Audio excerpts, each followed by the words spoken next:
औज़ुबिल्लाहिमिनश्शैतानिर्रजीम बिस्मिल्लाहिर्रहमानिर्रहीम। हमारे चैनल के मोअज़्ज़िज़ नाज़रीन अस्सलामु अलैकुम। नाज़रीन कराम, बैतुल्लाह या खाना काबा मस्जिद हराम के वस्त में वाक़ा एक बहुत ही मुक़द्दस मुकाम है और मुसलमानों के लिए सबसे ज़्यादा अक़ीदत की जगह समझा जाता है और ये दीन इस्लाम का मुक़द्दस तरीन मुकाम है। इसकी तारीख़ का मुताला किया जाए तो पता चलता है कि ये हज़रत इब्राहीम अलैहिस्सलाम की तामीर करदा बग़ैर छत के एक मुस्ततील नुमा इमारत थी, जिसके दोनों तरफ दरवाजे थे जो सतह ज़मीन के बिल्कुल बराबर थे और जिनमें से हर खास व आम को गुजरने की इजाज़त थी। इसकी इमारत में 5 पहाड़ों के पत्थर इस्तेमाल हुए थे जो कि आज भी इसकी बुनियादों में मौजूद हैं। नाज़रीन कराम, खाना काबा का ये अंदाज सदियों तक रहा और फिर बाद में कुरैश ने 621वीं सदी ईस्वी में इसमें तब्दीली कर दी, क्योंकि ज़ायरीन जो नज़र न्याज अंदर रखते थे वो चोरी हो जाती थी। हज़रत आयशा फरमाती हैं कि उन्होंने हतीम के बारे में नबी पाक से सवाल पूछा कि क्या ये बैतुल्लाह का ही हिस्सा है, तो नबी सल्लल्लाहु अलैहि वसल्लम ने फरमाया जी हाँ। हज़रत आयशा बयान करती हैं कि मैंने पूछा फिर इसे बैतुल्लाह में दाखिल क्यों नहीं किया गया, तो नबी पाक सल्लल्लाहु अलैहि वसल्लम ने फरमाया कि तेरी कौम के पास इसके खर्चे के लिए रकम कम पड़ गई थी।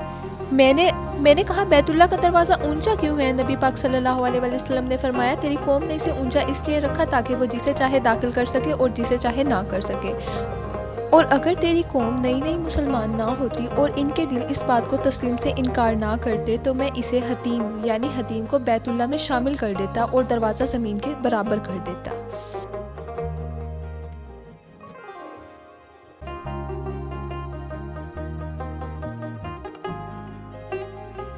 नाज़रीन कराम, हतीम जिसको हिजरा इस्माइल भी कहा जाता है, खाना काबा के शुमाल की जानिब एक दीवार है जिसके बाहर की तरफ तवाफ़ किया जाता है।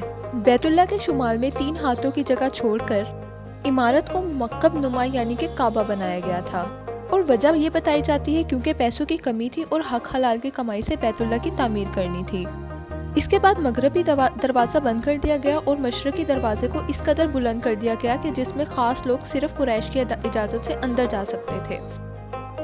जनाब काबा के जनूब मशरक़ी रुकन पर नस्ब तकरीबन 2.5 फुट को उतर के चांदी में नस्ब 8 छोटे छोटे पत्थर हैं, जो कि अंदाज़ा लगाया जाता है कि जब खाना काबा की तामीर के वक्त हज़रत जिब्राईल अलैहिस्सलाम उसको जन्नत से लेकर आए थे और बाद में इन्हें हज़रत मोहम्मद सल्लल्लाहु अलैहि वसल्लम ने अपने दस्ते मुबारक से नस्ब किया।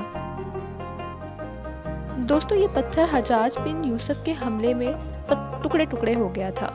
इन टुकड़ों को बाद में कवर करके चांदी में नस्ब कर दिया गया और आज भी खाना काबा का तवाफ हजर अस्वद से शुरू होता है और मुमकिन हो तो हर चक्कर में खाना को हाथ लगाया जाता है या फिर इशारा कर देना ही काफ़ी होता है।